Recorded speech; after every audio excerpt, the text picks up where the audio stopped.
I'm right here. It's like, where are you at?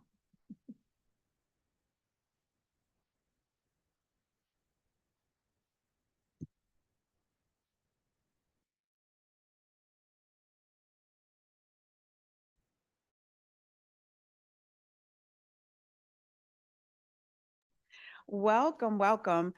We have quorum, so we're going to go ahead and get started. I will call the meeting to order. It is 10:08, and we will start with roll call. Dr. Early. Good morning. Janae Butler. Andromeda Cartwright, right? Preston Castile. Dr. Jenna Chasson. Dr. Susanna Craig. Dr. Margaret Mary Sulentic Dowell. Present. Michael Falk. Representative Jason Hughes. Mary Beth Hughes. Dejanay Clark Jackson. Here. Kristen Lyons. Deshae Oaks. Here. Ryan Roberts. And Caroline Romer. We have a quorum. Awesome. Thank you. We have a quorum so we can conduct official business today. That's exciting. So first up on the agenda is to do the approval of the minutes from March 2024. So members, in your packets, you'll find the meetings from that March Literacy Commission meeting. Let's take a minute to review it, and at the appropriate time, I will take a motion to approve those minutes. I will say that for any of you who are wondering why we are approving minutes from March and we are in October, I had to remind myself that in March was the last quorum we had. We did meet in June, but we did not have a quorum. And then the September meeting did not happen because of the lack of RSVPs that we had to have a quorum. So just a little bit of background information about why we are reviewing the March minutes. So move. Okay, thank you so very much. Can I get a second? Awesome. And it's been moved and seconded that we approve the minutes. Is there any opposition? No opposition. The minutes are approved. Motion passes.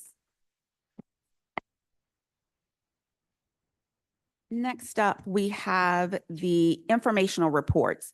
So I'm going to take a motion and a second to receive all three of these information reports together. We don't have to do them separately, but we will take a pause after each of those reports are presented to see if we have any public comment before moving on to the next report. So again, I'll ask for a motion and a second to receive all three of the informational reports listed.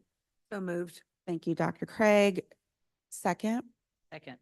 Thank you, Ms. Oaks. Okay, we have a motion and a second to receive the informational reports as listed. Is there any opposition? Motion carries. The first report up we have is the Comprehensive Literacy State Development Grant, and that's going to be presented by Wendy Brooks, LDOE Elementary Literacy Specialist. And we'll wait for her to come. Thank you. Well, thank you, Dejanay. Before I turn it over to Wendy, I just wanted to say a few words about the Comprehensive Literacy State Development Grant. We are really ecstatic to have received our third CLSD grant. This was a really amazing opportunity, and could not be prouder of the work of Shanna Bieber and our literacy team on this grant application. We were awarded $70 million over a 5-year span to devote towards literacy, the highest amount of any state in the country, and the only state in the country to have received 3 CLSD grants in a row. And so really continuing a longstanding tradition of Louisiana to be successful in writing for these competitive literacy grants. And so we're really excited about the work that will be sustained and the new work that will be able to transpire as a result of this CLSD grant opportunity that we have as a state. So Wendy Brooks is our project director for this latest iteration of the CLSD grant. And so I'll turn it over to Wendy to talk more about the weeds and the work, but I'm especially excited about the opportunities within it to work with new teachers. And I think this is something that has been voiced by this commission in the past. So we're happy to present to you this information and dig in a little more into what this project is going to look like over the next several years. Thank you, Dr. Chason. Good morning. My name is Wendy Brooks, and our literacy team is very excited about the announcement that we have been awarded this new iteration of the CLSD grant that will contribute $70 million to provide continued support for literacy efforts for our students, our teachers, and schools most in need within our state. Applications for the CLSD grant are now open for submission via the Super app.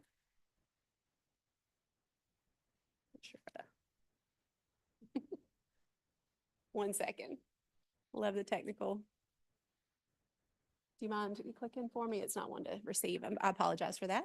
So over the course of the 5-year CLSD grant, 4 main focus areas will be targeted, which will include building teacher and leader capacity around evidence-based practices in the most struggling schools and systems, providing targeted capacity and resources for schools serving high rates of the highest need students, ensuring every child has access to a highly effective teacher by providing literacy mentors to new teachers within 3 years of service in schools and with high teacher turnover and/or high numbers of new teachers, and then implementing high-quality evidence-based practices, interventions, and opportunities to support children and families.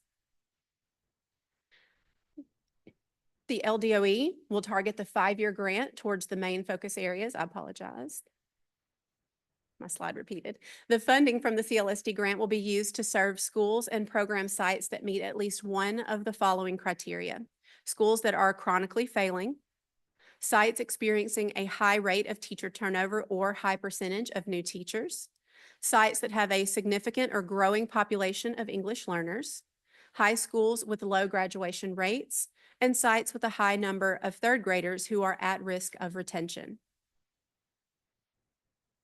Each subgrantee will implement L&L Innovation 1 and choose to implement either L&L Innovation 2 or 3 based on the needs of their student population and the needs stated in their local literacy plan to support the implementation of evidence-based literacy practices. So for the duration of the grant, each subgrantee must implement L&L Innovation 1 across all sites that are identified within the subgrantee's proposal. And then additionally, L&L Innovation 2 will focus on increasing instructional supports for English learners, while L&L Innovation 3 will focus on significantly accelerating literacy learning outcomes through evidence-based interventions, practices, and project-based learning. The application for the CLSD grant has been posted to the literacy landing page. Would you mind going to the CLSD grant next steps page for me? I apologize. The next steps page, you go back one. I think it just skipped ahead. Okay, one more. One more slide. There we go. It looks like a slide may be missing. Is there a next step slide? There we go, right there.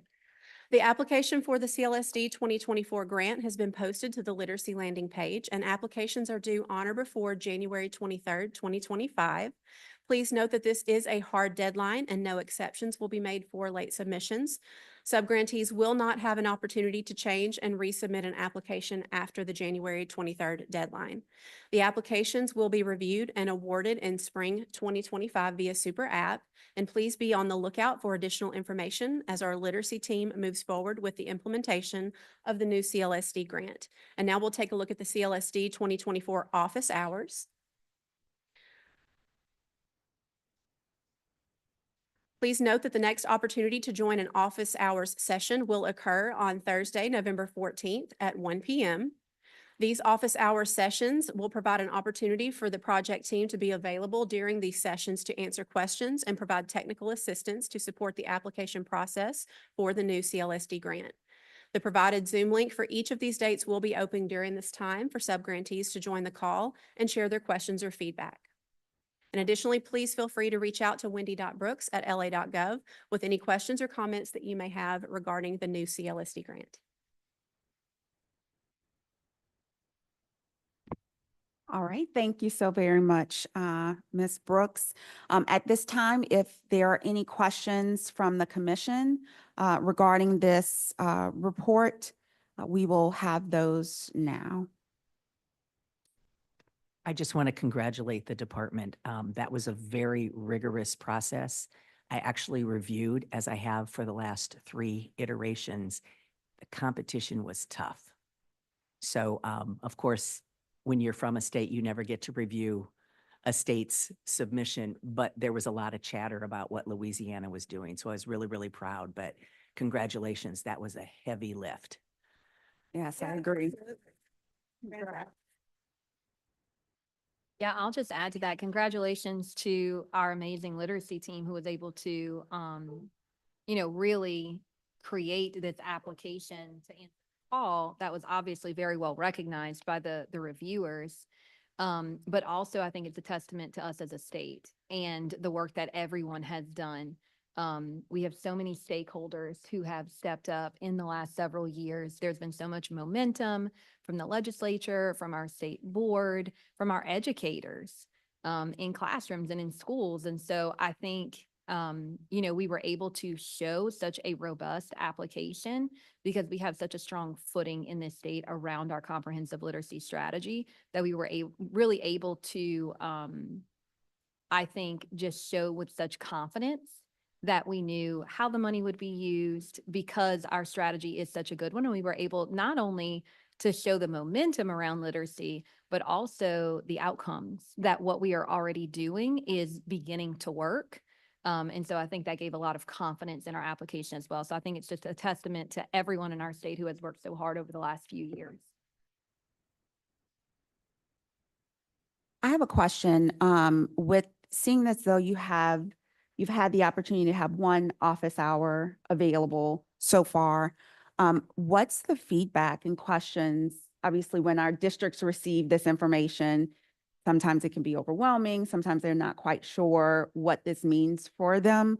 So I'm curious as to what feedback or questions that they have that obviously the commission can also glean from and try to support around. So many of the questions we tried to anticipate ahead of the office hours session, and we answered those questions preemptively. Obvious questions such as the deadline and whether or not they would be allowed to submit another application in the future. For example, there were questions about could we submit the first year application and then come back and resubmit for years 3 through 4 or 2, 3, 4, and 5.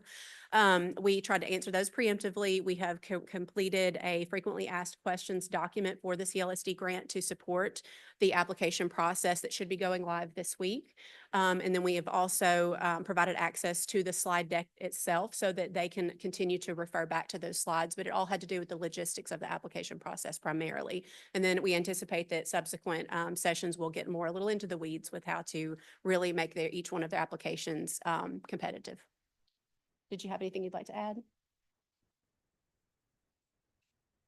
The only thing I'll add is this edition is a little different than what they're used to in the past. So previously, they would just answer a question or two within super apps, such as, would you like a literacy coach? Whereas this one is an actual a full application. It's competitive as well. So it'll be scored against a rubric and awarded, and it's awarded through 2029. Yes. Yeah, the 2028-29 school year. So it does look a little different than what they're used to in the past where they get those awards yearly, whereas now they are applying for the next 4 school years. Do we have an idea of the number of districts that meet the criteria or have, garnered interest in this? Or are we still working through? No, not at this time. It also depends on if they receive we also have our CLSD UIN grant. So those, because they're receiving that CLSD grant, they cannot also receive this one. So, and then they can apply for a single school even within that grade band if they meet one of the requirements. Can we talk a little bit about the difference? Because you mentioned it is a difference this time around. Can we talk about the difference between the last CLSD round and this CLSD round? We know the criteria is different because the last criteria had to be UIN, CIR, UIR schools, but they don't have to be a CIR, UIR school to qualify for this round, which is awesome because it opens up the opportunity for our, not traditionally struggling schools to participate. So can we talk a little bit about the difference on this round?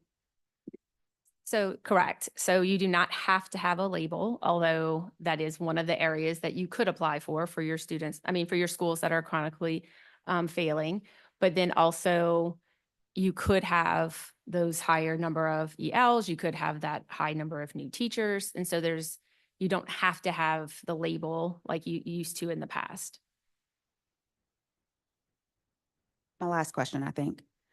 Under the supporting new teachers area, we know that it's been so important, and we moved through that Act 108 training. We have the numbers. I think we have the numbers on how many teachers across the state have completed that, but that's a constant, like, revolving number because we're taking in new teachers. Where are we where's the state in getting that course for new teachers coming in to be able to be supported on that foundational realm on the science of reading training? So two things to note here. One, it's going to be very important that those literacy mentors have taken that course and are also trained. But then we have part two is the release of our the art and science of teaching reading course, which will become available at the end of this week through Canopy. Part one will be open at the end of this week, and then part two, which will be the last 6 modules, will be open by the end of the 2024 year. So sometime around the holidays. And so that is free for all new teachers. All of our literacy mentors will be required to go through it if they have not previously been trained through the science of reading, through that Act 108. It's available for any leaders, any upper grades that are interested, any special education teachers that may not have gone through it, as well as any pre-service teachers or higher ed that are interested in using that coursework. That's great, because that's They have been been an asking, area. Yeah, they've been knocking on that door. Thank you. I echo those sentiments, in that we know that was a heavy lift, and we needed to keep the momentum going. And obviously, having funding removed when there has been so much great outcomes is always scary. So I'm sure y'all enter that, holding your breath, waiting for that decision to come through. So we appreciate those efforts so that our students can continue to see growth. I had one other just note that Shanna, I wanted to ask if you didn't mind just talking through for everyone, because I've been asked this a few times, specifically what this money can pay for and what it is not allowed to be used for. I think that's like an important point of clarity. To Dejanay's point, this does look a little different from the previous 2 CLSDs. The eligibility is a little different. The work looks a little different, continues on the same track, but it's a little more precise in the work that we'll be doing. And so what can this funding from the CLSD grant be used for, and what can it not be used for? So this grant, first of all, cannot be used for any efforts that were paid for through previous CLSD funding. And so this grant is meant to be above and beyond what their current literacy initiatives are. I'm excited about the application because we're allowing for systems to be innovative and to come up with some of those areas. But it's also important to note that any of our literacy grants, not just this one, our CLSD 2019 and 2020 grant, cannot be used for anything that is in current policy that's mandated. So for example, it cannot be used for K-5 high dosage tutoring because that is a mandate for K-5 students. It cannot be used to pay for Act 108 training because that is a current mandate. And so it's important to note that if it is a state mandate, these federal funds cannot be used to pay for that. And then also, as I mentioned, above and beyond. And so anything that has to do with like our professional learning opportunities to grow capacity, because one of the biggest pieces that we're promoting is sustainability beyond this grant as well.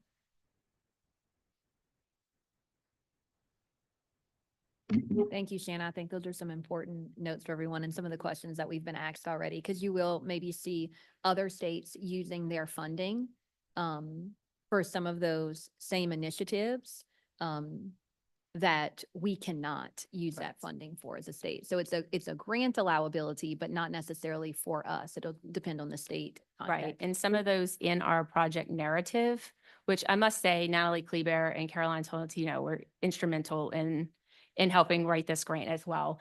There were parts where it would ask things such as tutoring, because that's, you know, a nationwide initiative right now. And we had to state that we do already have a program in place for that with funding. Therefore, we were not applying for that portion of that funding.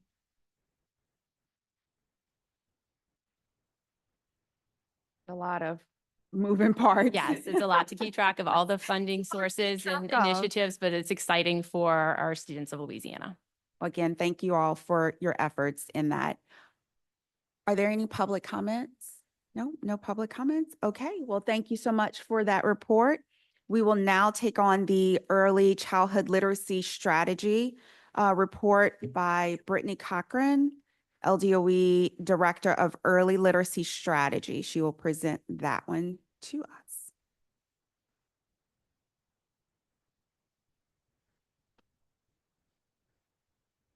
Thank you so much. Hello, everyone.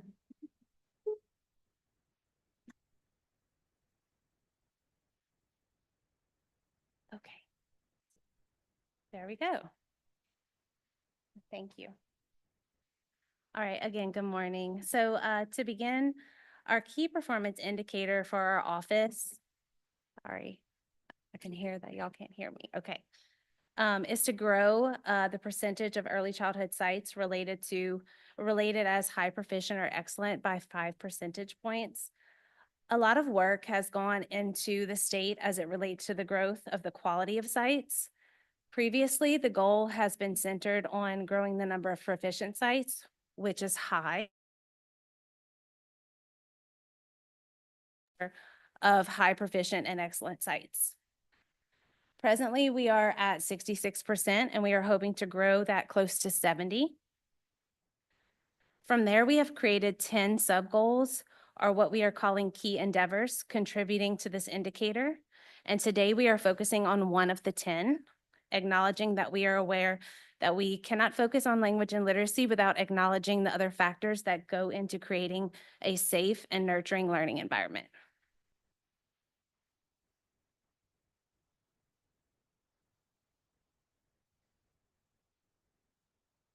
Sorry. Okay, so that one. All right, good.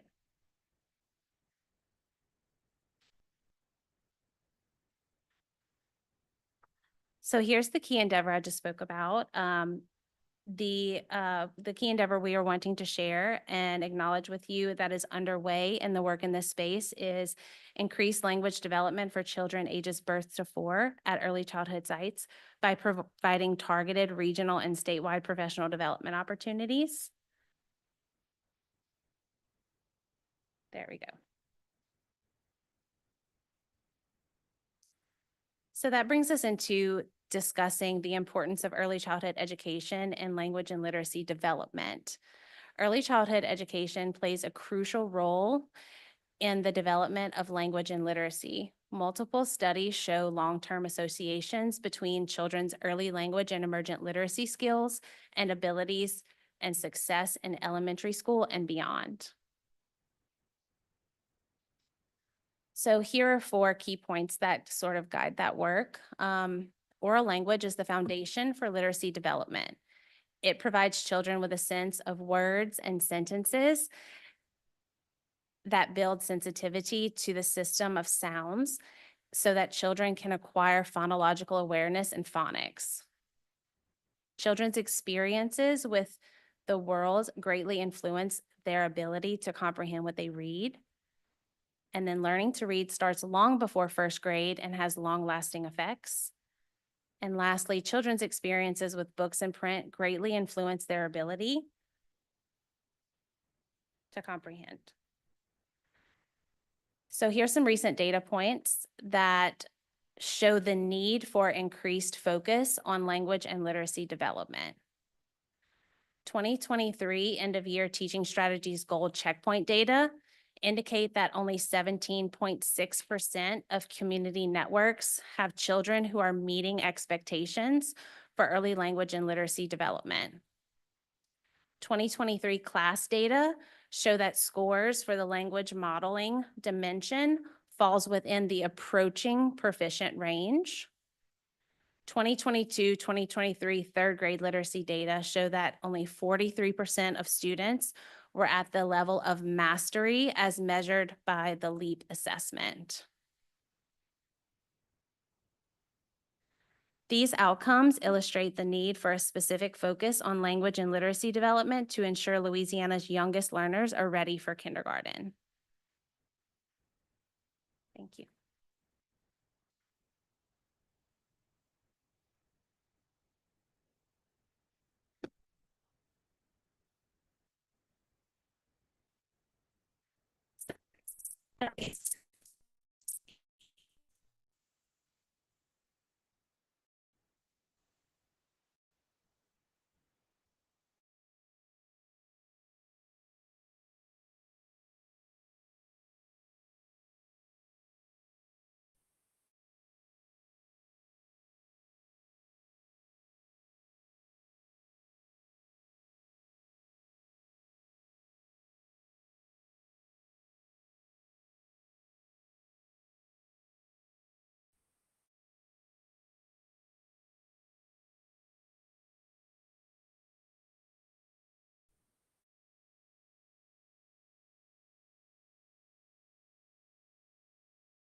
Do I need to hold this at the microphone? I'm fine, okay. Alphabetic principle includes phonological awareness skills and knowledge of the alphabet at appropriate intervals for child development. And then print awareness includes understanding and recognition of environmental print and text features appropriate aligned to child development.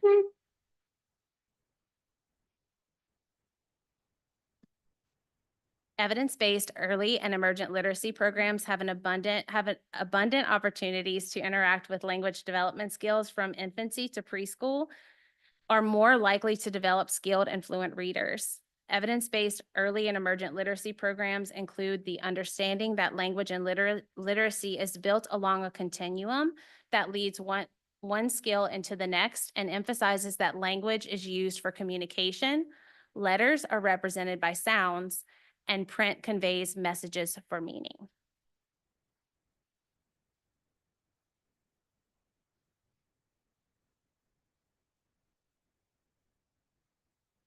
As part of efforts to help prepare all young children to be successful in kindergarten and beyond, the LDOE is launching the Early Language and Emergent Literacy Initiative, focused on providing early language and emergent literacy professional development in B-5 classrooms.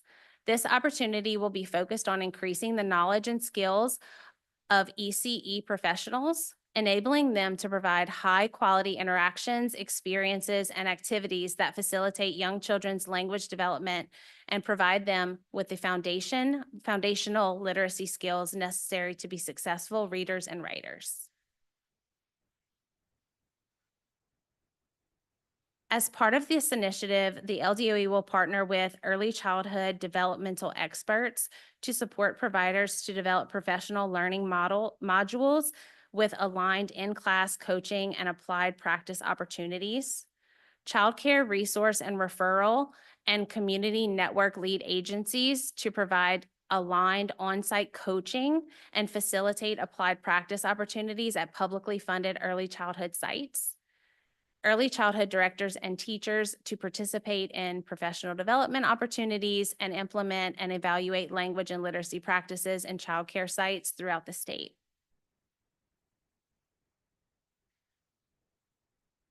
Key components of the LDOE Early Language and Literacy Initiative will be aligned with early childhood language and literacy research, appropriate practice, the Louisiana Birth to 5 Early Learning and Development Standards, and the science of reading.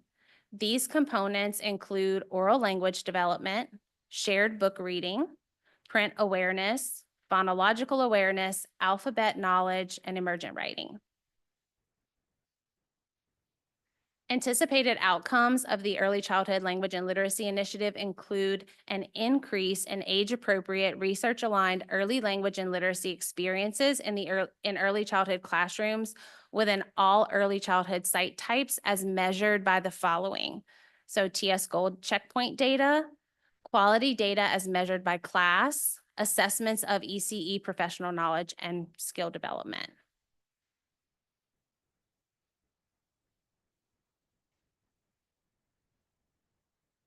And that is the end of our slides. Thank you so much. Over to you.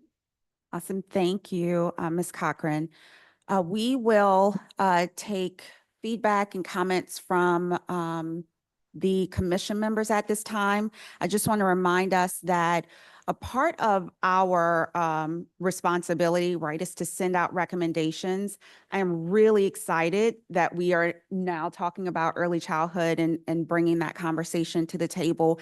It is within our scope that we, when we did this iteration of the commission, to expand to reviewing and offering recommendations from this commission. We do have a report coming that we'll need to submit in January. So if we can have some discussion today around what those recommendations could look like. But again, I'm really excited to see that the conversation around early childhood literacy is coming to light. And so I'm would welcome any conversations from the commission at this time.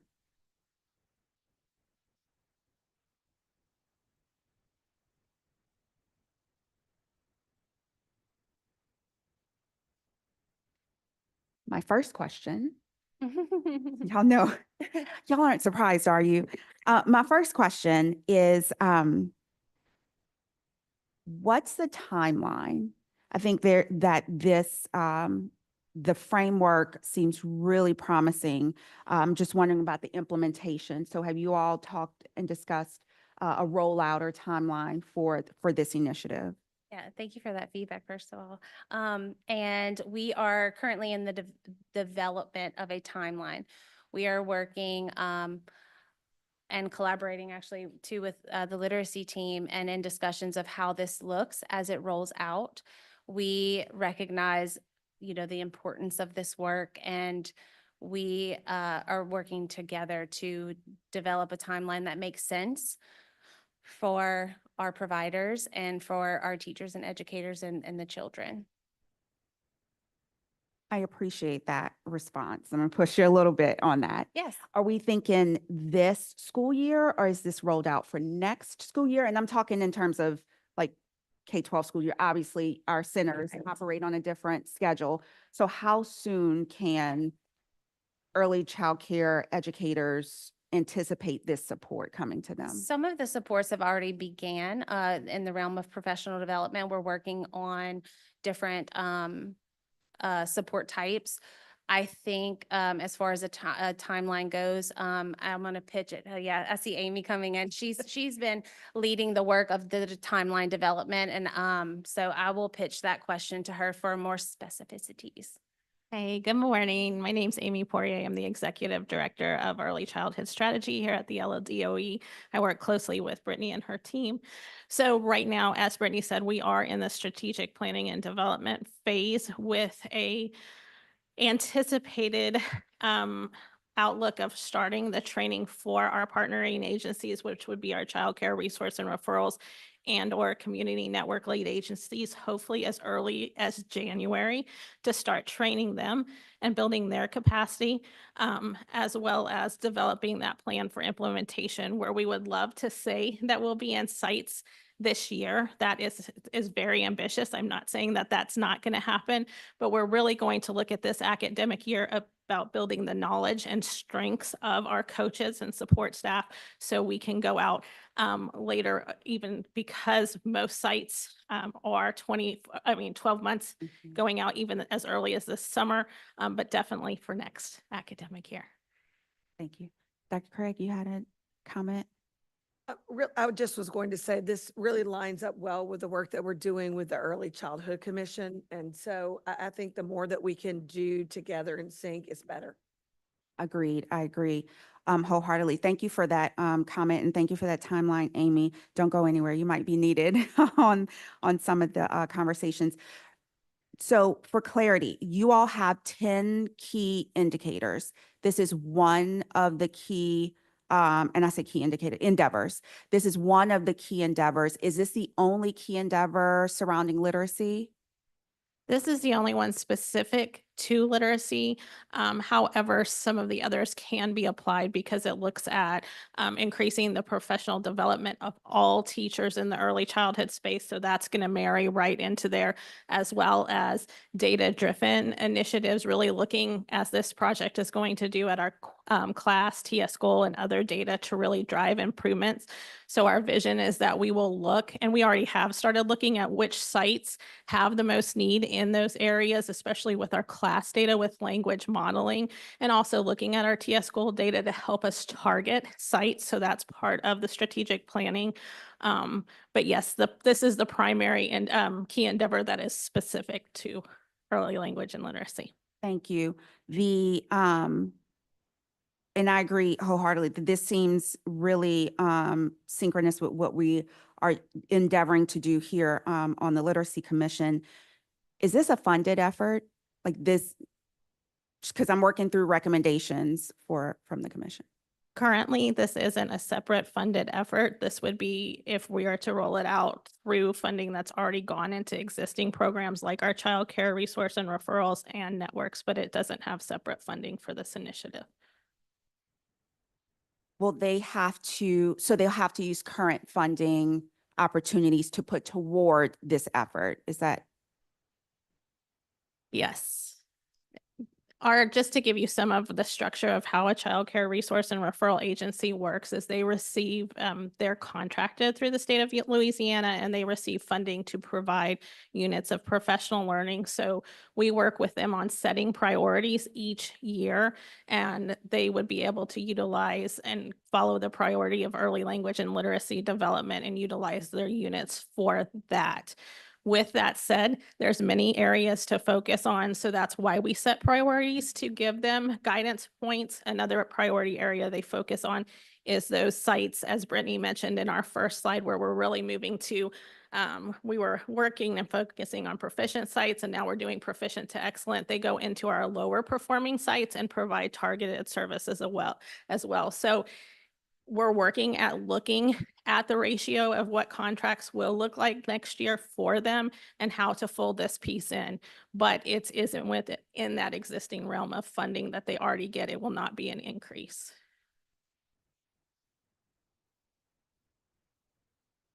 So the professional development is the focus for this key endeavor is, and then the next round will be, well, your initial focus is the building knowledge, and then y'all plan to do the on-site coaching. What additional efforts are happening in that interim? Like, is there any efforts around like toolkit building, webinars? I know you have it targeting that knowledge building. Is that done statewide, or you're doing that on site? Because I saw regional and statewide on the endeavor. So currently, as Brittany mentioned, we're in the strategic planning phase. So that is all part of that. We're looking at building competencies, not only for our teachers, but for our coaches in these spaces, aligned with our early learning and development standards and age appropriate practices. So part of this just comes down to timing and scale. But the initial idea is to, like you said, plan it out now and implement later. I think that's one of the things that we learned along this literacy journey is having those multiple pieces of resources for educators to access in various ways, from our strategy around, media campaign, webinars, toolkits. Like, that's all been, I think, very helpful in the literacy movement, is having those opportunities for educators to get that information. You mentioned the data that y'all are looking at. TS Gold, Class, and LEAP. I was surprised to see LEAP as your connector. Where does Dibbles fall in that data that y'all are going to be reviewing? At this time, we will be focusing initially primarily on TS Gold as well as Class. At this time, because a lot of these efforts will be in the birth to 5 space and we need to see earlier growth. We're looking at infant. And so it's really going to be in the teacher interaction space that we're looking at that data, because it's so far removed before we're going to get KEA on an infant. So we'll be looking, you'll see one of the indicators we had, and we won't be utilizing the LEAP for this specifically. That was just our data Right. points to show. But one of the indicators we also had is pre and post assessments of knowledge. So that would be for the directors and teachers and practitioners participating in this. So it would not only be pre and post assessments of knowledge, but also of applied practice skills and interaction. So really looking at what they're taking, what they're learning, they can apply that in the classroom with children. So we do anticipate that this project will have portions such as online professional learning that can either be guided with a coach or taken separately, and then a coach comes in, reviews that with the teacher and the director, and then goes into the classroom and shows aligned applied practice, modeling, coaching, and such. So we're looking at modules of implementation, so then we can both test what did you know coming into this, what have you learned, how can you apply that, and how well can you apply that, and where are additional supports needed.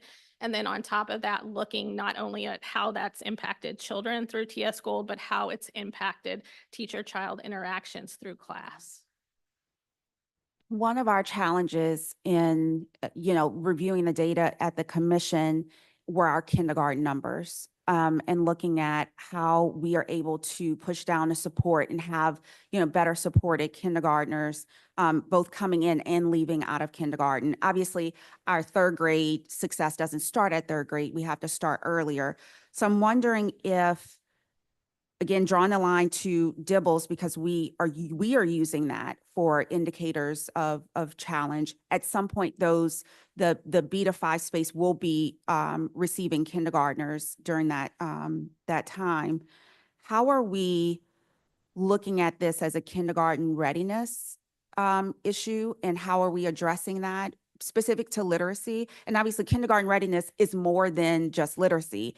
It's the whole child and then the interaction. And we've been, pushing that. It doesn't look the same as K3. We have to be aware that it's a different strategy that we need to use for that beta 5 space.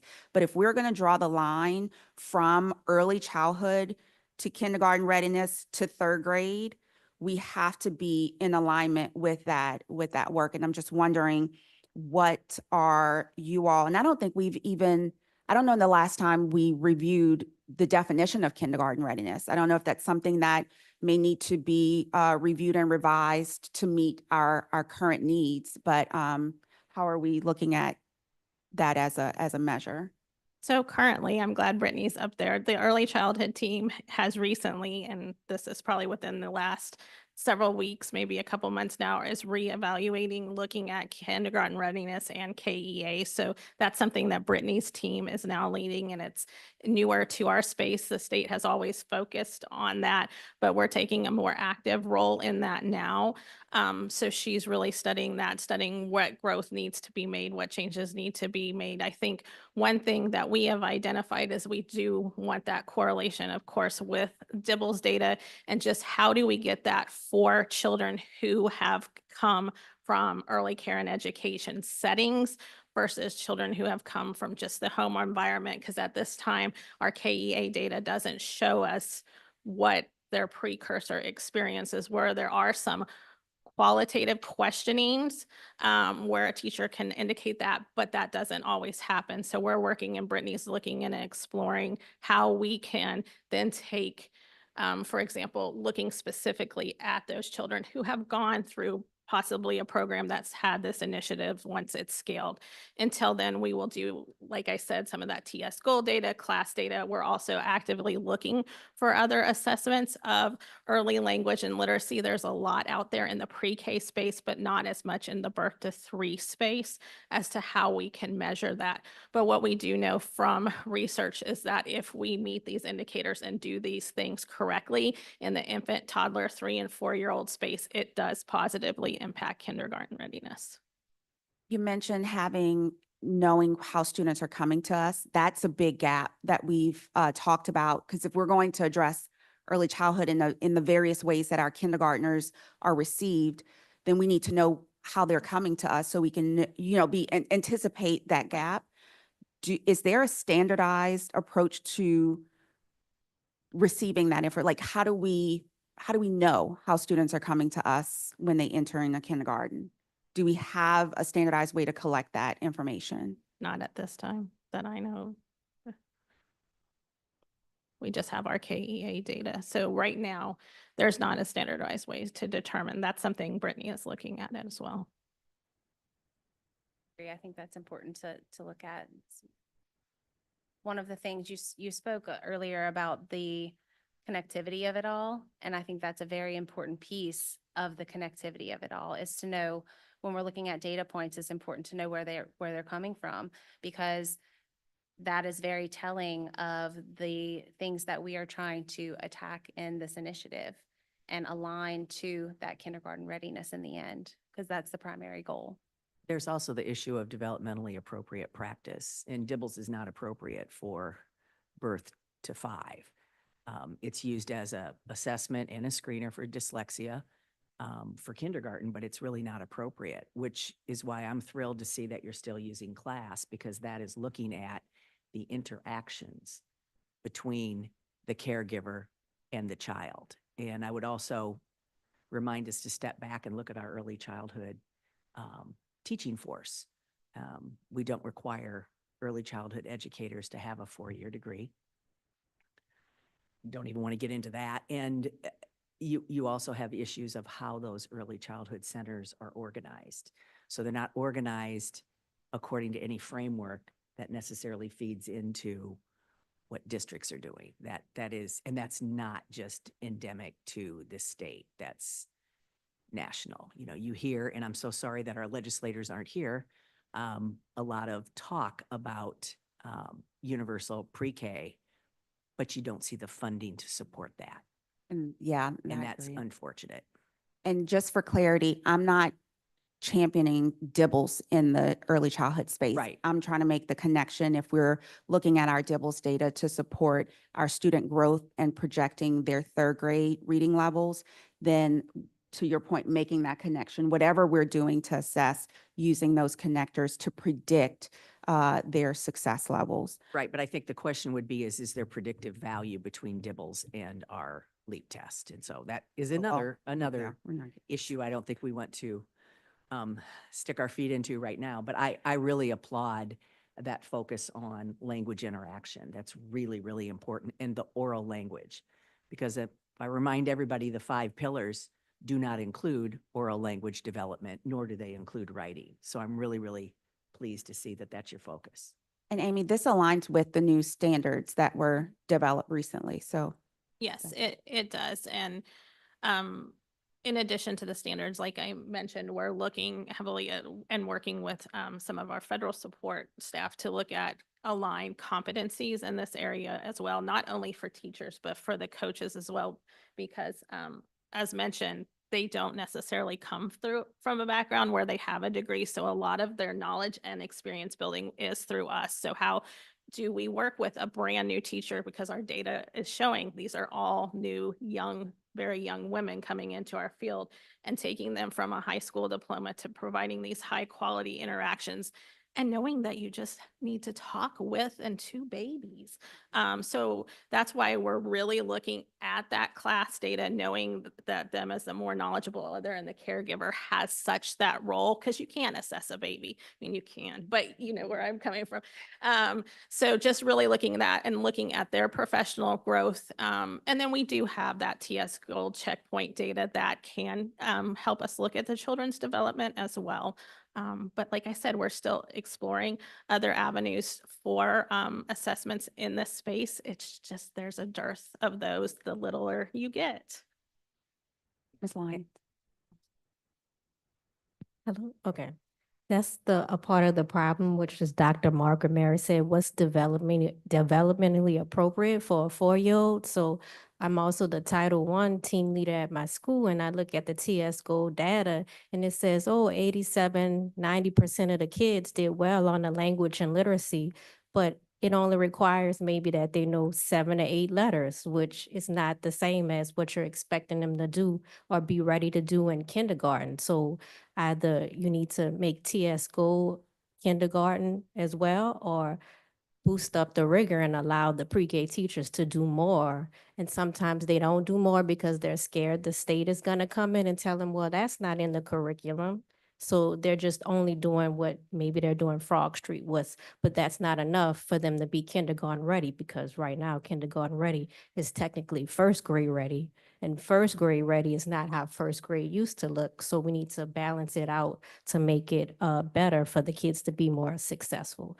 Plus you have, well, at my school, over 60% of the population are ESL. So in a class of 20 pre-K kids, 16 of them are ESL and they only speak Spanish. So of course, it's going to take a longer amount of time for them to actually start speaking. Even though they're listening every day and they're picking up on it, they won't be as successful maybe as some of their English speaking counterparts. Plus, you also need parental support to make all of this happen. And for some of those children, they will probably be bilingual before their parents are. That's what the research tells us. But also in Louisiana, and we all know this, there are dialect differences.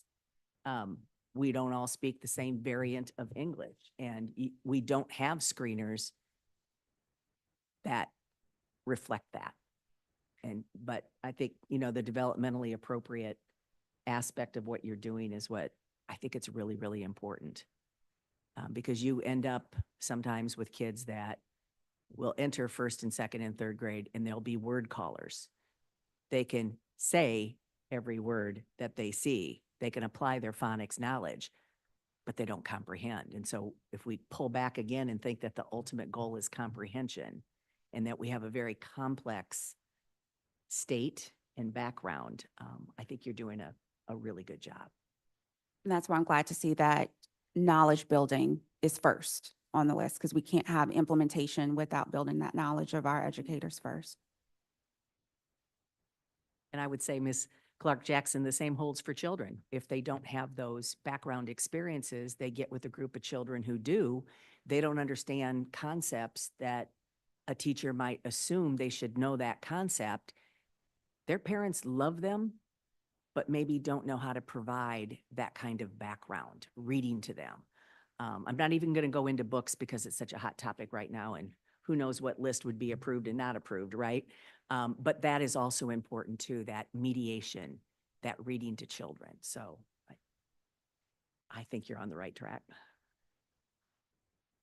Any other comments or questions from the commission? I do want to remind us that it's important for us to look at potential recommendations that we can make in this January report. As we heard the report from early childhood, how can we support the continuation of that work? There were a couple of things that I heard that could potentially come out of this. One is that